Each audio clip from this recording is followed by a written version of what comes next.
Hey everybody, welcome to the Pound for Pound Leader Podcast with mikekai. My name is DJ, your podcast director, and I am joined today with another team member and also the Inspire Collective director, Ju Frigillana. I'm super excited to be here. My name is Ju. I am the Inspire Collective Director. We are a faith-based business network, and we're killing it here in Oahu right now. It's awesome to see all those entrepreneurs, business leaders come together. Hey, today is a great episode, special episode, because today we're going to tap into the deep well of we have great guests always, but today we're tapping into the deep well of leadership wisdom of Pastor mikekai, my pastor, and so I'm excited to talk with you today. Hey, I'm excited to be spoken to. It's good to have you guys. Thank you for taking the time to do this. Yeah. Well, you know, we've seen so many different leaders coming through this podcast. And at the same time, you're the one who started this podcast, started so many different organizations.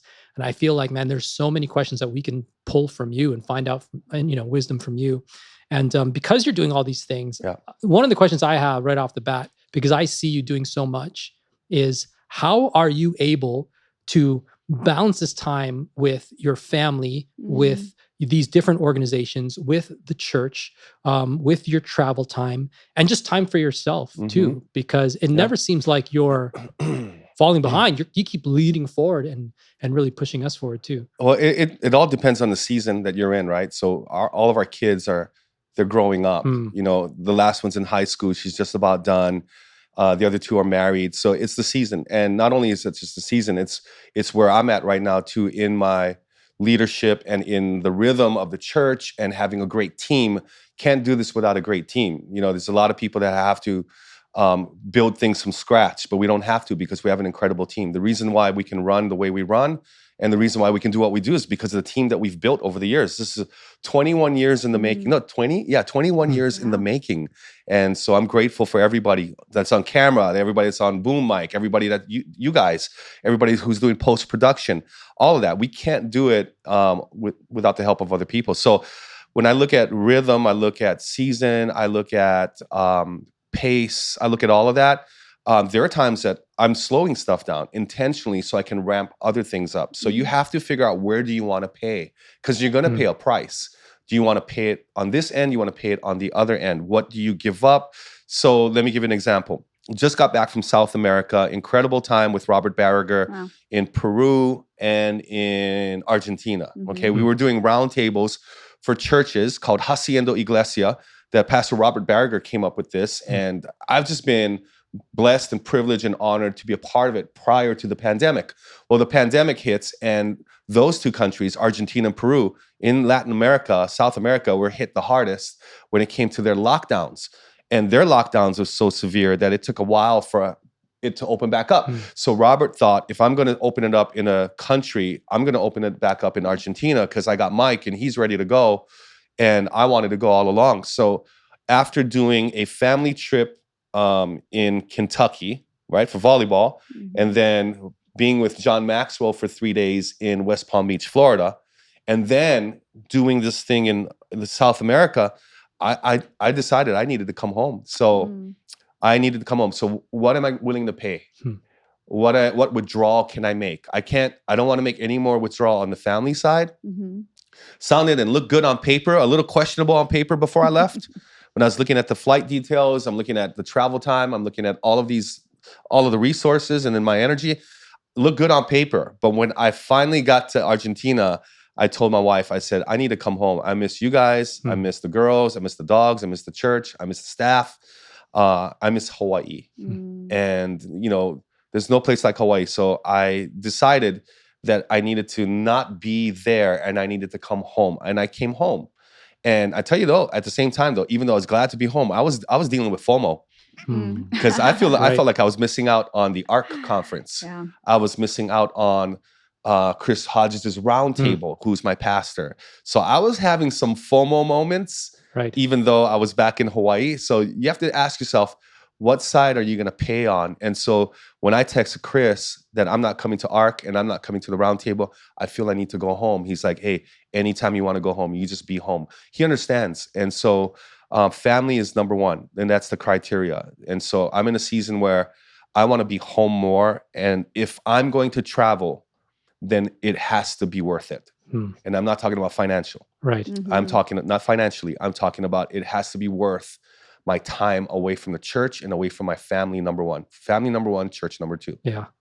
I thought that was awesome, because even just you modeling that for just the staff, because hearing you say, hey, I feel homesick, I want to see my family and I'm coming back, to watch, it's like, yeah, he lives what he's calling us to do is, hey, put your family first. And that modeling that was like, I need to do that more. I need to consider that my family. I honestly came home because of Karis, my youngest. There's nothing wrong with her. There's no trouble, none at all. But I've got a little a little more than a year and a half with her. Wow. Wow. And I don't, I have a few regrets of the older two, and I don't want any more. I just regrets that I worked so hard to build what God gave us. Right. And everybody has a little price that they pay. The whole family pays the price. When you look at something big, that doesn't just happen. But then you look at who's behind it, not just the staff, but a family's behind that. A family had to sacrifice. And honestly, I wanted her to know that I'm coming home because of you. Because awesome. I want you to know that I'm willing to drop anything just to come home, just to be, because I don't want to miss anything. Even though she's gonna be gone for 8 hours because she's hanging out with her friends, Right. It doesn't matter. I want her to know that I'm coming home because I want you to know that I'm coming home because of you. And it's powerful. Yeah, but I don't want her to feel guilty. Like, oh, Dad, he cut his trip. No. I want her to feel like, wow, my dad cut his trip short because he misses me. Wow. And yeah, I'm glad. It's a good call. You're setting the bar high for tissue whoever she I'm is okay. going I don't need to any see. tissue. Oh no, the bar is high. The bar is very high. The bar is high. The bar is high. We've had some private conversations, and I don't want to get too much into my daughter's personal life, but yeah, and she's got a friend, and we had to have that one-on-one conversation in the house. And he's a kid that goes to church, and I'm grateful for that. But I laid down the law, and I took off my pastor hat and put on my daddy hat. Yeah. And I tell you what, the daddy hat's a stronger hat than the pastor hat all day. Anyway. That's good. Man, I have seen you accelerate the last few years. When people are shutting down, slowing down, closing up, I have seen you start, innovate, create. And I think people think, oh, wow, like it's so easy for him, but actually you make it look easy. But I want to kind of unveil that curtain behind the scenes. It took a lot of preparation. I'm sure prayer, yes, family, healthy family, wholesome life. But what was that preparation? What are some critical things that maybe people miss out on that stops them from accelerating like you have? I guess the way that I look at it is from a business perspective and also from a ministerial perspective is I still go by the parable of the talents. The parable of the talents to me permeates almost everything we do consciously and subconsciously. So if I look at when people are pulling back, to me, in my mind is, pull back, but look for opportunity to push forward. When people are pulling back, I mean, you have to look at the reason why they're pulling back. And even we considered pulling back. And we did. We paused on things. We paused on our building. We paused on building our next campus because I thought by being like the men of Issachar, knowing the signs of the times and what to do with them and knowing the right things to do, I thought it was not the right time to build. And so we pulled back. And so some people still built and they were right when they built. They were right. But I was waiting for a wave of recession to hit the islands. So we pulled back. Okay. Now, if I look back, hindsight's 2020. Should I move forward? Yeah. No. Yes and no. Because we redesigned the building that we thought we would no longer need. We didn't need that kind of building anymore. We didn't need a replica of the building that we already have here in Waikele. We don't own it, but we're going to own it one day. But we're going to lease this until we can own it. But we had the opportunity to pull back and then push forward. So here we are pushing forward. I would say you've heard that Chinese proverb that out of every crisis within that is an opportunity. Okay, now I don't live by Chinese proverbs, but there's some truth in that, that you look at the market.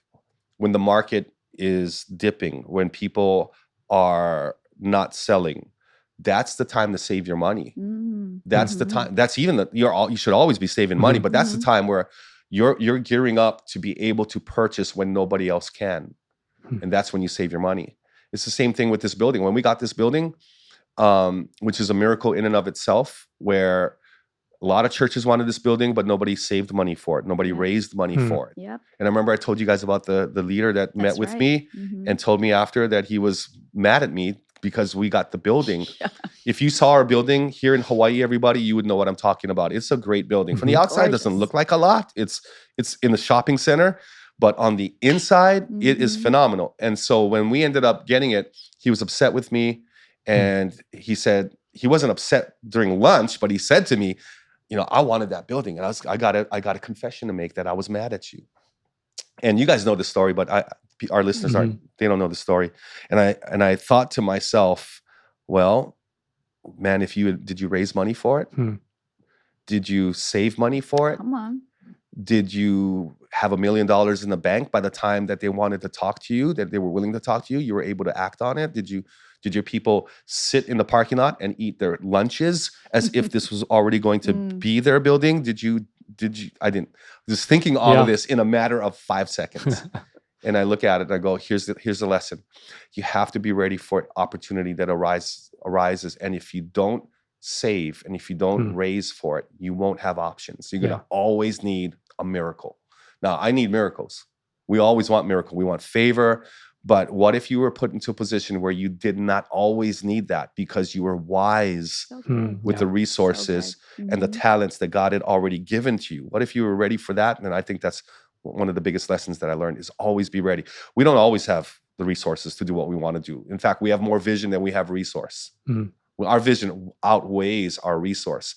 But I think that you can always start funding for the vision for the day that the opportunity arises, you're ready to act on it. Because it totally reminds me of your statement at the Pound for Pound Academy. If you have not gone or taken, take it. But you said mikekai.tv. mikekai.tv, everyone. But you said, which blew my mind, big opportunities or big doors swing on small hinges. And I was like, that is so true, so wise. And just even the questions that are flowing out, the advice and the wisdom that you are saying, it is truly, you are truly swinging doors on small hinges, Pastor Mike. Yeah, small hinges. I think small hinges are very, very important. We think that, I got that from somebody else. I don't even know who said it. Big doors swing on small hinges. And I think the opportunity that you never know what could be an opportunity just by being kind. That's a small hinge. So good. Being generous. That's a small hinge. Being polite, I said kind already. All those things are small hinges and you never know. So for some of you who are wondering what is a small hinge, the small hinge in my life has been a box of cookies. Because wherever we go, people know we're from Hawaii. When they hear you're from Hawaii, you know how that goes. Everybody's like, what? Wow. I was just there 2 years ago. I went to Maui, or I'd love to go again, or whatever. And so whenever you bring these particular cookie company cookies that I buy, and we've bought so many of them, they should sponsor our program. And wherever I go, it's an act of kindness. I'm not looking for an opportunity, so I'm going to hand you a box of cookies. No, I'm just looking at who's gone out of their way to be hospitable to me or to us. And so what I do is I give them a box of cookies. And you never know where that leads. Okay. You never know where that leads. And it leads to doors opening up for you. Right. Yeah. Right.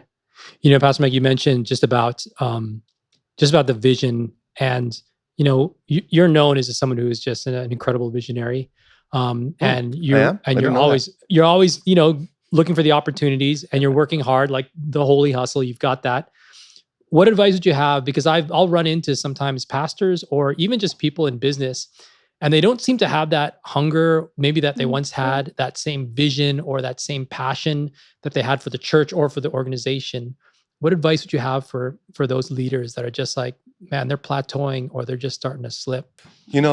I feel for the people like that. I understand, but at the same time, if you cannot be self-motivated, you have to get self-motivated. I can't motivate you. Right. My advice is get off the chair and go do something. My advice is go take a walk. My advice is figure out why you stuck. What are the tendencies that you continually allow yourself to not move past your boundaries or past your ceiling? What is it? So I think there's a lot of self-reflection that needs to take place, because I see guys, I see them that they're stuck. They're not passionate about what they do. They're leading a church and they're having a hard time. You know, people have left their churches, they've gone to other places, or they stopped coming because of the pandemic, and they're questioning their leadership, and you didn't have a building anymore. And that's one of the biggest challenges. They didn't have a building anymore. Well, those are the times that you have to dig deep and go, am I truly called to do this? And what are you going to do about it? You know, what are you going to do about it? You're going to let the circumstances control your situation, or you can do the best despite the circumstances, despite them. You know, I remember every time we were placed into a corner where we would lose something if we don't make a move. One of the biggest reasons why we went after this building is because we figured out, me and Randy figured out years ago, that we were paying just as much for rent for our little office space, just as much for rent for the school, and the school had demanded an exorbitant amount that the rate that they were going to raise our rates on us, and I panicked. I literally panicked. But then when I realized it's just a bigger stretch to go after a building like this, that changed everything when we went after it. So I think one of the advice, or one of the questions I would ask is, do you like being stuck? Are you comfortable where you are? Right. Or does it hurt enough to do something different in what you're already doing? In whatever phase you are in, if you've plateaued on the sigmoid curve on your church, what drastic things do you need to make that the Lord is asking you to do to get yourself out of that decline, or even that avalanche that's about to happen? That's good. And so, I think it's self-motivation too. You have to, I got to motivate myself. I have to motivate myself, you know, to work out. I don't want to go work out, but I have to work out. I have to. Because if I don't, I like to eat too much. I do. I love to eat. But if I don't work out, I'm in trouble. I'm in trouble, and I'm not going to feel good about myself. So I have to look in the mirror. I literally look in the mirror, and I scold myself. I scold myself. I say, you get your butt out there. Get yourself out there. You're better than this. Get out there. Get out there right now. I'm looking in the mirror, scaring myself in the mirror. You know, my eyes can get wide, right? When they're wide, they look intense. And I'm like, you get yourself out there. Or I've even done this. I've even called my brother. My brother's he's like 2% body fat. And I call my younger brother, Len, I'm not motivated, man. I know I gotta go work. Come on, let's go, man. Let's go. And so my brother will motivate me like in 2 minutes. All right, I'll go. And I'll go out into my gym in my garage and I'll go work out. It's crazy. I was on this trip to South America, and I know that South Americans love meat. And in Argentina, the steak is incredible. The meat is incredible. And there is a pizza that there is no crust, and the crust is the meat. Oh, wow. And then the marinara sauce, and then the mozzarella on top. And they serve it in triangles like that. And you eat that. It's like a meat pizza without the crust. And I know I was going to have that. So I had to go out every day and walk 3 to 5 miles every day. Every day. Not a cruise walk, but a brisk walk through the city and come back so I could earn my meat that night. Anyway, I don't know if that helps you, but... No, totally. That actually makes me think about, like, you do have like routines and rhythms in your life. What are the things that you have kept over the years that have kept you strong spiritually, emotionally? Some of those practices. I can't go without my daily Bible. So good. So I don't have a lot of room for Bibles in my backpack. Yeah. So if I'm going on a trip, I take my daily Bible. And then if I have to read a scripture, I'll find it in the daily Bible, wherever it is, because it's not always out where it is in your normal Bible. So I can't go out without my daily Bible. I can't miss a day. And if I miss a day, I feel rotten, and I got to go back and make up for that day. And sometimes I'm so far behind that I put it on audio, and I'll listen to it, and I'll put it on speed. So the narrator's speaking a little faster so I can get through it. I get the idea. I've read this like 20 times, 40 times already, but I want to make sure that I got it so I can get up to speed. I can't go without my daily Bible. I think that's my biggest routine. Yeah. You know, but people think that I have an incredible routine every day or every week. I don't. I just have habits that I've built in that have to make it into the routine. So it's the 5 big rocks every day. You've got to put your 5 big rocks. I heard this from Wayne Cordero years ago about you got the sand, and you got the gravel, and then you've got the water. And, there was this experiment, and they put all of it in, and nobody could get the rocks in because they put in the gravel first, and they'd put in the rocks, and then they'd put in the sand, and it was overflowing. They couldn't get it in. And then the professor said to the class, okay, everybody dump it back out. Let me show you how it's done. And the biggest thing that he did was he put the big rocks into the bottle first, the mason jar first. And then he put the sand in and he shook it. And then he put the pebbles in, then he shook it. And then he was able to fit the amount of water in. And the biggest thing is for every single day, you got to determine what are your big rocks. Yeah. And you are not, to me, I didn't have a successful day unless I got the rocks in. Right. They could be 3 rocks. They could be 4. They could be 5. Some people could be 1. But if you didn't get that rock in, then you kind of didn't maximize your day. Yeah, that's good. I think you just gave the listeners so much hope. The fact that you don't have this strict regime every day, seeing where you are, it's awesome. But I learned so much from you. And one of them is actually communication, because I still am very rough around the edges. But you really taught me how to finesse, the timing, the urgency, circle back, follow through, close the loop. Share with us how you grew your communication over the years. It goes back to being a salesman. Oh. I used to be a salesman. I sold vacuum cleaners. Okay. Did you? This thing called the rainbow vacuum cleaner. And then I realized that they sucked us in just to get our contacts because they knew we would quit. So I learned how to sell vacuum cleaners. I sold 3 and then I quit because it was discouraging. I sold bottled water, big 5-gallon bottles of water that people have in their offices and homes to this day.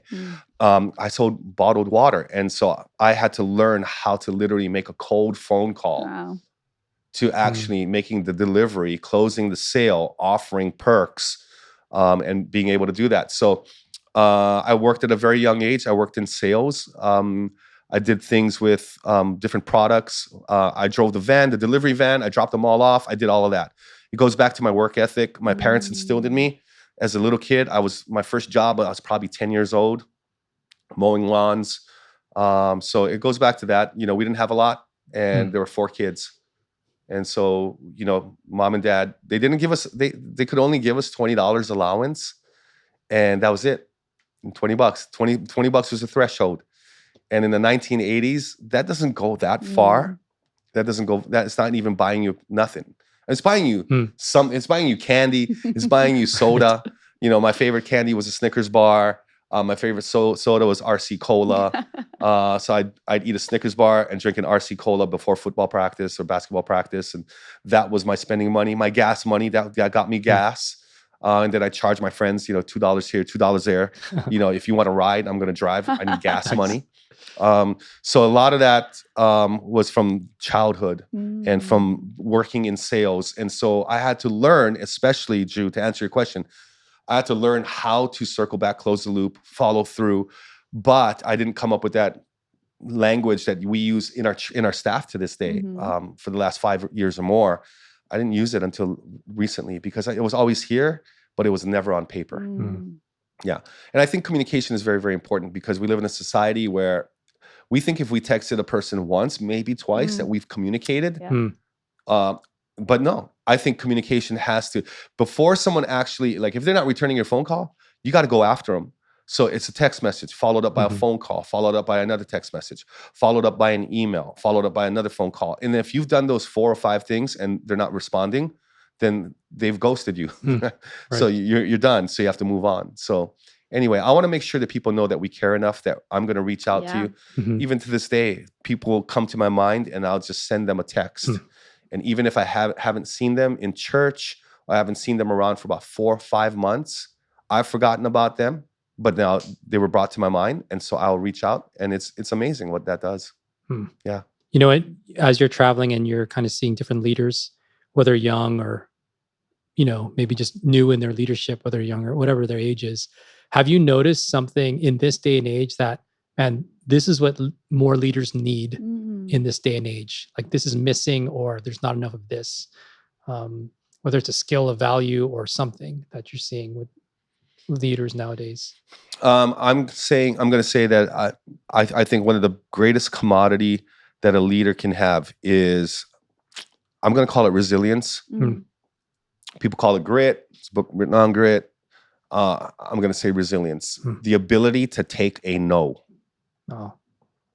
The ability to take a no. Come on. Yeah. You got to be resilient. You got to be able, I'm not taking no for an answer yet.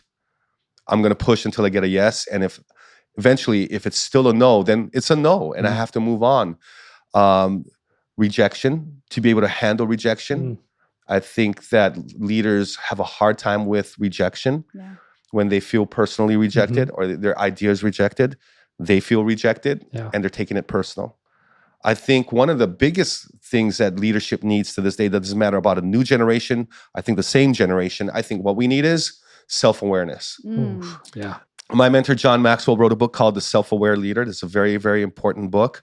To have that 360 degrees of knowing who you are, knowing your weaknesses, I think is important. And also the ability to read the room. I think people don't know how to read a room. Yeah. Yeah. Wow. You got to be able to read a room. You walk into a meeting, read the room. Does it need a lift? Does it require too much sauce? Some people bring too much sauce to meetings. Yeah. Like sauce it down, bro. Sauce it down. Add some water to that. Let somebody else speak every once in a while. Right. You got to be able to read the room. Right. Uh-huh. And if you can't read the room, then you're gonna run into problems. Preaching, you got to be able to read that room. Yeah. You got to read that room. And sometimes even the circumstances while you're preaching are not the ideal circumstances. They're not the best environments, but you got to be able to read it. And how are you going to salvage that moment? How are you going to capture everybody's attention? I think that's important. Yeah. I've seen you go and you'll preach one message to a room of hundreds of people. And then you'll go into a smaller room, might be only like 50 people. And I just see how you're preaching the same message, but you adapt. You have to. And suddenly it becomes a different feel. Like, you can't preach to hundreds of people the same way you'd preach to 70. Yeah. You can't. I mean, you can still add the same context. Content. You can still bring the same passion, but you have to be able to tone it down for a group like that. Otherwise, you're speaking through their heads. You're speaking over them through the back door, and people don't appreciate that. Right. People want to breathe. People want you to pause a little bit. People want you to know that being considerate of them, rather than me getting my content out because this is me and I want to put on my spin and I want to put my sauce on it. It's not about you. That's the thing about preaching, especially teaching in a smaller setting. It's not about you. It's about them at that moment. Can they accept and receive what you are giving them? So out of John Maxwell's The 16 Undeniable Laws of Communication, when I was at his roundtable a couple of weeks ago, he said something that was profound in his book, and it's found on page 29. And he said, I had to find myself so that I could know myself, so that I could be myself, so that I could improve myself, so I could get over myself, so that I could give myself. And this is one of the biggest things I learned out of this book, because when it comes to preaching and being able to read the room and understand, how much, how loud do you get? How personal do you get? I think it's very, very important out of this book right here that we practice that. Yeah. Yeah, you are so secure when you preach. The most feedback I get is I relate. You are authentic, transparent. That shows a secure leader, secure speaker. How can someone get there? Because I think insecurity robs a lot of leaders. Well, it's interesting because I battle with insecurity before I preach every single sermon. And it's not insecurity. There's a difference between insecurity and not being fully prepared. Okay. So being insecure means that before I get up, I know that I'm secure in Christ. I know that when I'm getting up to preach, people are sitting down, they've battled through traffic, they've parked their cars, they've come to the sanctuary, they've gone through everything. And when I get up there, here's what I know. I know that I'm not there by my own gift. In fact, I think I'm decent. I think don't tell, oh, you're awesome, but thank you. I know, but I appreciate that. I actually think I'm decent. I think I'm decent. I think I'm pretty good. I don't think I'm great. I'm decent. And so when I get up on that stage, all I know is this, is I put one foot on the first step and the second foot on the second step. And under my breath, I'm saying, Lord, thank you for using me. And then I get up there every single time, no matter where I'm at. I can't believe I'm doing this. I can't believe I'm doing this. So when I get up there, I'm battling this insecurity of, you're not good enough, you're not trained enough, you're not educated enough. That's always going to be there. But then I know this, I'm called though. That's the most important thing. Right. God called me, and I'm not taking this gift that he gave me for granted. And so I put enough work into it, and I'm trying, and then I've got enough experience, and then I've got being the age that I am, I've got a level of a reservoir to pull from, of stories or of opportunities or illustrations or scripture that God has given me over the years, so I can pull from that. And there are times, I promise you guys have seen my notes, there are times it's like 5 pages of 14 font, boring vanilla. I like vanilla, but it's boring vanilla. And I walk up there going, I don't know what else I have to give. I can't think of a story. And then when you get up there, the Holy Spirit, God makes you look better than what you actually are. And then he drops stories into you that, I didn't even know. I wish I had it in there. And that's why I got people taking notes to make sure. I don't remember what I said here. Can you write down what I said? Because I know that was good, but I don't remember. It's not in my notes. Would you remind me what I said? And I think that's important. So insecurity, everybody is going to go through insecurity when you first preach, when you first teach. If you're not insecure, then you've got a problem and you don't belong in that stage. Come on. That's good. Yeah. Because it's pride. And so if you can eventually get to a place where you're confident and not insecure, because like I said, okay, so in one sense, I'm battling with the insecurity of all of the things that I don't have and that I'm not. But at that moment, once you get up there, you have to put that behind you, because if you're preaching out of insecurity, that's not a good look either. I mean, people can tell when you're preaching out of insecurity. And I never want to preach out of insecurity in terms of not being enough or all that, because it just doesn't do it justice. So, I mean, one of the things that doesn't ever seem to change in terms of your role in the church and even just the other organizations you're in is you're constantly teaching, preaching, equipping people. Do you see your role shifting in the next, upcoming years in any way in terms of how you're leading the church or the organizations you're No, I'm too young. I don't see my role changing. I see maybe after 5 years. Here's what the pandemic taught me. Don't plan beyond 5 years. That's good. I mean, some people ask me, do you have a 20-year plan? Nope. You got a 10-year plan? Nope. Got a 5-year plan? Maybe. You know what I mean? And because the world has changed so much, and what is needed to this day has changed drastically. Drastically. If you were to look at the past CEOs and you were to look at the qualities that they were looking for before the pandemic 5 years ago, and one of the top things was team building, okay? Communication, right? Today, no, it's flexibility. Right. It's forecasting. That's what's needed today in CEOs moving forward. It's flexibility and forecasting. What does that look like for, how do you forecast in terms of what are you looking to? How are you staying informed? What are things are you pulling from to say, okay, this is how I'm going to forecast now? What are the resources, or even how do you think through that? I get all kinds of news. I get fake news. I get the paper. Yeah, I said it. Fake news. I get every kind of news. Yeah. I will read what other news stations are saying. I read their headlines. I will read the newspaper, and I'll comb through it very, very quickly. I'll definitely go to YouTube. YouTube is one of my biggest sources. I'll look at different social sites. I've got Truth Social. I don't believe everything there, but I go to Truth Social. I look at Rumble. I look at what different prophets are saying. I look at what different prognosticators, different financial advisors are saying. I mean, I'm even concerned about this new digital currency. I'm concerned about if America goes to a digital currency, how does it affect the church? I don't have the answers, but we have to be ready. I'm ready. I'm ready for Hawaii if something happens in our waters or happens with our Navy with China.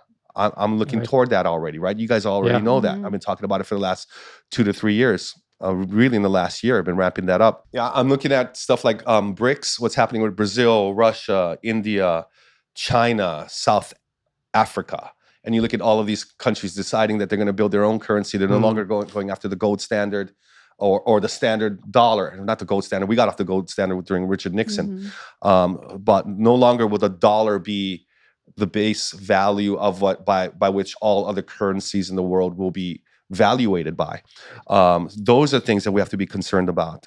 So yeah, I'm how do I forecast? Well, you try your best to know what's going on in the world, try to get the truest information that you can find, how you can find it, if you can find it, and being able to decide what course does the business or the church take in relation to that. So yeah. Yeah, that's great. Because I think, you know, when you're in a role, not stuck in a role, but when you're in a role, you tend to just focus in on the one thing, this skill set, this mindset. But I love how you are pulling from all different industries, different areas to kind of give you a fuller picture of where to move the organization. My previous senior pastor taught me that. He was probably the most well-read person that I had ever met. He could talk about quantum physics, and then he could talk about fixing his Corvette. He could talk about almost any subject from investing because he was well-read. He read more than anybody that I'd ever met. You should see his books. Like, I give away my books. I could keep them just to make myself feel good about it, but I give away my books. I don't even read all my books anyway. You know what I mean? I get so many books, but he has read so many books, and he's a speed reader and I'm not. And so he had so many books that even in his attic, he built one of those, you know, he added one of those ladders that come out of the attic that unfold. And in his attic, he put plywood and he put bookshelves. He carried bookshelves into his attic. And with a humidifier, a dehumidifier up there with a fan that ran 24/7, just so his books would not get mildew. Amazing. So that's where I picked that up from. So today, the new books, in addition to books, are YouTube. You know, YouTube channels or YouTube videos. So I like to watch people on YouTube. Robert Kiyosaki, I'll go to him. Every now and then I'll get tired of the bad news. But then I'll watch Glenn Beck. Glenn Beck is very, very important. Glenn Beck was right all along. Glenn Beck was on Fox News 15 years ago, and he was showing us the plan that was going on to infiltrate America. And he was right. He had his blackboard with his white chalk, and he was always pointing to that screen. And he was too radical. He wasn't radical. He was on point. He was telling too much truth, and they got rid of him. And so he started Blaze TV. Anyway, Glenn Beck is still telling truth to this day. You are alert, you're aware, but how do you not fall into being afraid? Oh, yeah. It's not easy. It's not easy. To be fearful is the worst thing that I can become, but I am concerned. You know, I am concerned. I am concerned about America.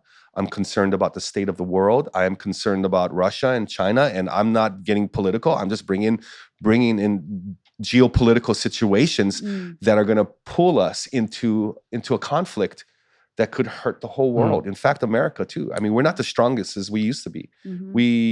I don't know who's stronger. There maybe an aspect of a foreign military is stronger than us, but America is decaying from the inside. From the inside. And we're decaying from the inside. And so your country is vulnerable when it decays from the inside. And so we're absolutely vulnerable at this time. Am I fearful? I'm not fearful. I am hopeful. I'm concerned.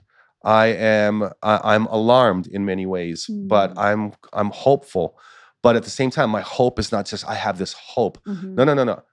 I don't have hope for the world because I'm just hoping things work out better. No, the only hope that I have is Jesus. It's the only hope of the world. And I know it sounds cliche, like a cliche. Our only hope is Jesus, but it is the absolute truth. Right. Because the way that the world is going right now, the only hope is Jesus. The only hope is Jesus. We need a revival. Come on. We need a move of God. We need a fresh awakening. That's what we need in America. We need it in Hawaii. We need it in the whole world. I hear of pockets of it happening. I think it's happening in our church. I've yet to see, I'm yet to say that it's a revival. I don't think it is. I think it's a move of God. But Jesus is the only hope for humanity right now. And we met with the Admiral, it's widely known that on 60 Minutes, Admiral Pomparo, the head of the Pacific Fleet, okay? The Admiral of the Pacific Fleet. Now think about that. The Pacific Fleet on 60 Minutes talked about America's readiness, okay? He told us back in November these things, and it just came out. Right. He told pastors in Hawaii with chaplains, and it just came out. I can't tell you everything that happened in a conversation, but I can tell you he talked about it in 60 Minutes, a big portion of it on 60 Minutes. Go watch that interview that he had with 60 Minutes, and it is powerful. So if he's concerned, we should be concerned. And he likened the Pacific Rim to 1938 Europe. Now, if you don't know 1938 Europe was before America or before the world was thrust into World War II because of Adolf Hitler. So that's where he calls the Pacific Rim 1938 Europe. It's in the Pacific Rim right now. Wow. So should we be concerned? Absolutely. We're in the middle of the Pacific. The middle of the Pacific. We are far away. We can't drive anywhere. We can only fly somewhere. You don't own a boat. I don't own a boat that can get me to California. It's not going to get me there in time. I won't survive. Yeah. And you might not be able to travel one day. So we need a move of God like never before. Yes. And God's going to, I believe God's going to save America. I believe Jesus is going to come back in with another revival that's one of the biggest in the history of the world, if not the biggest in the history of the world. Yeah. And that's what we need. Ju, I think also an important aspect of communication is being authentic. But I also believe there's appropriate authenticity. So if you haven't come through that season when you're going through with your spouse or with your family and you're preaching on it and you're preaching through it, people can see you bleed. It's not good, okay? Right. But then after you've come out on the other side of victory and there's been some time and then you can talk about it, I think that's important. I think authenticity is, here I am, I make mistakes, I'm a failure every now and then, I might sin. Of course we all sin, okay? That's authenticity. Authenticity is the real you. Who you are on stage and off stage is the authentic version of who you really are. So if people say, oh, he's not like that off stage, well, maybe you caught me in a wrong moment, but I'm normally like that. I'm normally like that. I'm not crazy on stage. I'm normally talkative, loud, opinionated, to a certain degree, loving, funny, vulnerable, self-deprecating. That's me. And if you knew me offline, if you know me in a crowd, if you know me in an office meeting, I'm still that, but I probably have a little bit more intensity off the stage to actually have on stage. Right? You have a lot of passion on stage, though. Yeah, I know, but I have more intensity off of it, though. Yeah. My intensity in terms of, let's get the work done. Let's make sure, let's raise the bar. Let's live up to the standard. That's kind of toned down on the stage, but it's off the stage is probably more pronounced.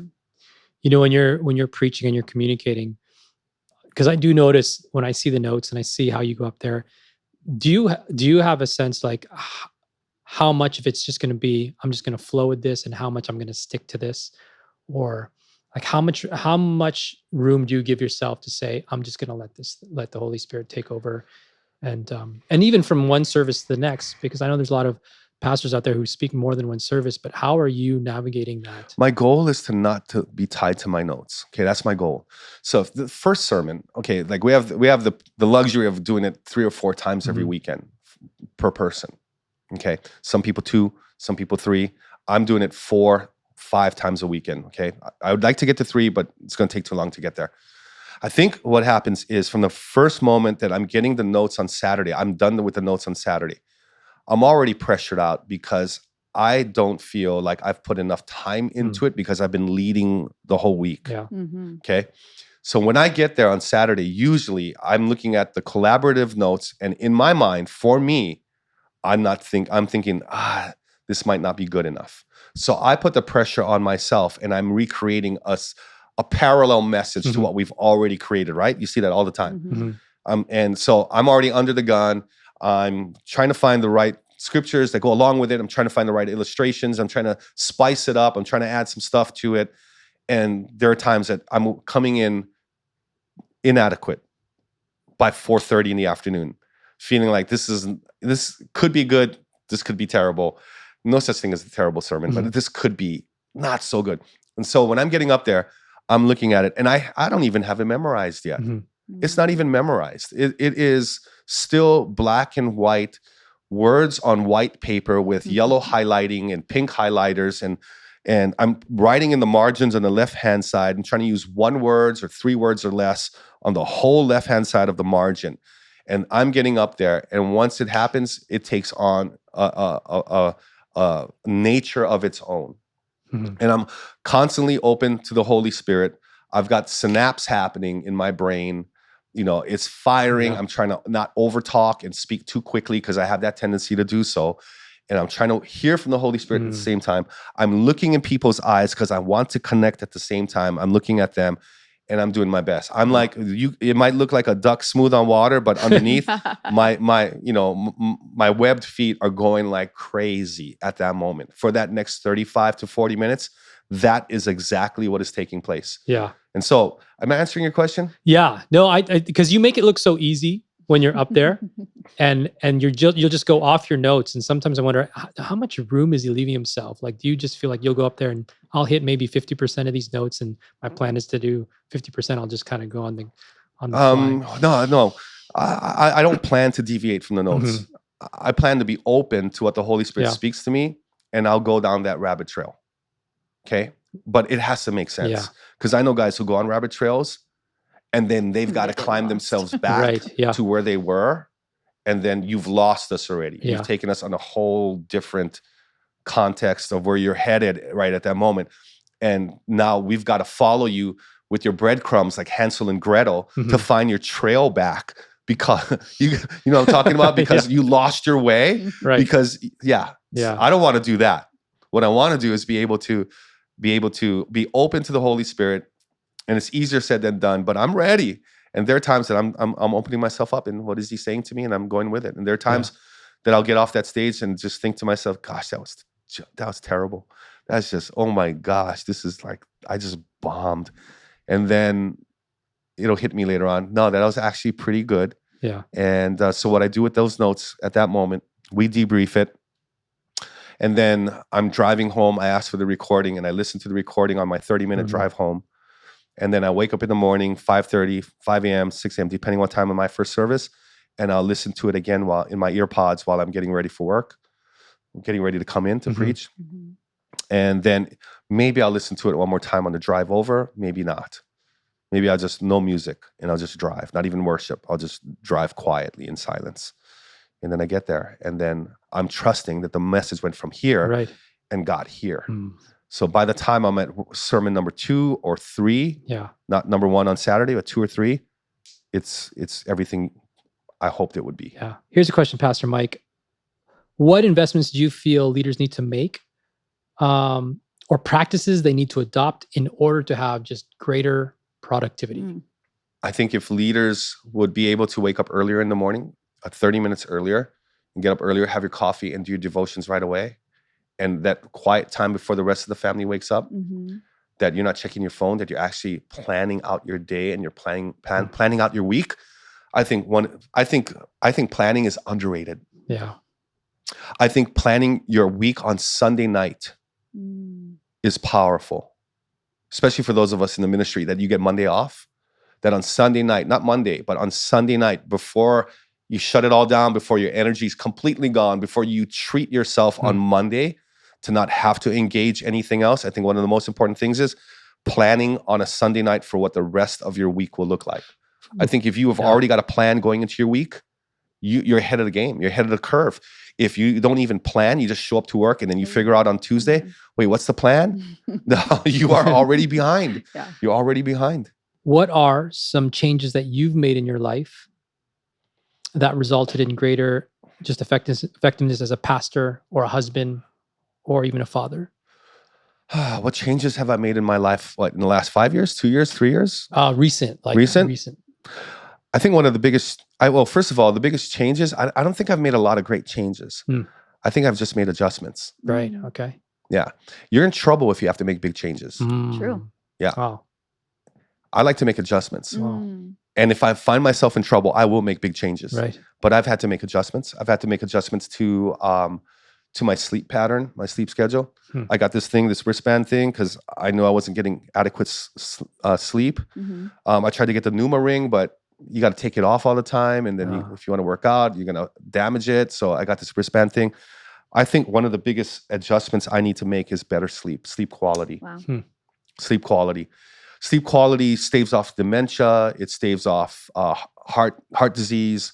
so many different things if you get better sleep. I mean, I don't have a CPAP machine because I failed it. I failed the CPAP machine. My wife was telling me that you're snoring way too much. You're snoring. And so if my sleeping is affecting my wife, my lack of sleep is affecting her, then that's not good. We both wake up super tired. So I don't want to be that older couple in their middle age, ended up in different bedrooms. I'm not going to be that guy. I'm not sleeping in a different bedroom from my wife. Okay. It's a surefire way to just living separate lives. Sleep in separate bedrooms, you'll end up living separate lives. That's good. Okay, so what I did was I got a CPAP machine, and I tried every device. I tried the little pillow one that sits under your nose, and too much TMI I'm giving you right now. I've had the one that fits right over your whole, like you're like an airplane pilot, an Air Force pilot. It's over your whole, like little triangle thing over your whole nose. None of that worked. I've tried 4 different ways. I ripped it off every time in the first hour of sleeping, and it just wasted the time. I had to turn it in, and they said, look, and until my doctor said, look, I'm gonna get you a mouthpiece. And this is a special mouthpiece. Got rubber bands, almost like a retainer, high upper tray, lower tray. And this will keep your mouth in the perfect position in order for you to sleep and get the oxygen that you need in order to sleep. And then gave me a little nasal dilator thing. It opens up your nostrils and, in your nasal passages so that you can breathe better. Right. Why? Not because I'm looking for a new cool, it's not sexy. I want you to know. It is not sexy at night, okay? But it's the last thing I put on before I go to bed. And I can tell you this, you know what it does? It actually allows me to sleep better and get the better quality of sleep. And according to my app, I'm doing pretty good so far. You talked a lot about prime time, prep time, but I think we want to know, do you play hard? What is your play time like? Well, I don't get enough of it. It's called basketball. And I love beating guys half my age. Some of them are in this room right now. I love beating guys half my age. I love posting them up on the block. I love doing my version of Hakeem Olajuwon down at the low post. He got more moves than anybody else. I love basketball. In basketball, I don't think about anything else. I don't think about work. I don't think about the family. I don't think about what's not happening, what's happening. I actually get into a zone where I'm in the most happiest place I can be is playing basketball. I'm talking trash. I'm not swearing. I'm talking smack. Right. I'm talking smack. I talk smack to everybody. I encourage everybody. I call out the kids who ain't playing defense. One of them is in this room right now. They don't play D. I'm playing transition D. I'm 55 years old and I'm outrunning 25, 27-year-olds. Come on. All day. All day. I love it. I love basketball. I love it. I'm joyful when I'm playing the game. Yeah. That's awesome. I play golf. I think about stuff too much. My phone is on. And I like to golf, but it takes a little bit too long. But I can decompress while I'm golfing. I play with friends, other pastors, and we have a good time. And I like doing that. Yeah. But you're still engaged. Your phone is still there. I can't shut off my phone for 4 hours. Can't do it. Can't even do it for 1 hour. I should, but I don't. Right. Yeah. The other one is I like to work out. I like to go to the gym and try to go there. But yeah. How was that incredible conversation with Mike Kai? A deep well of leadership, not just leadership, but life on all types of topics. Hey, if you enjoyed that, if you want to hear more like that, make sure you subscribe, make sure you follow us, make sure you share with your friends, your family, coworkers, whoever. Get them on this channel, get this content to them because it's going to make a difference in their lives. I want to encourage you to go to mikekai.tv as well if you want to pick up or jump into the Pound for Pound Academy, where Pastor Mike Kai does some coaching for business leaders, pastors, anyone who wants to take their leadership to the next level. Make sure you jump on that. Thank you again for joining us for the Pound for Pound Leader Podcast right here. We'll see you next time. God bless.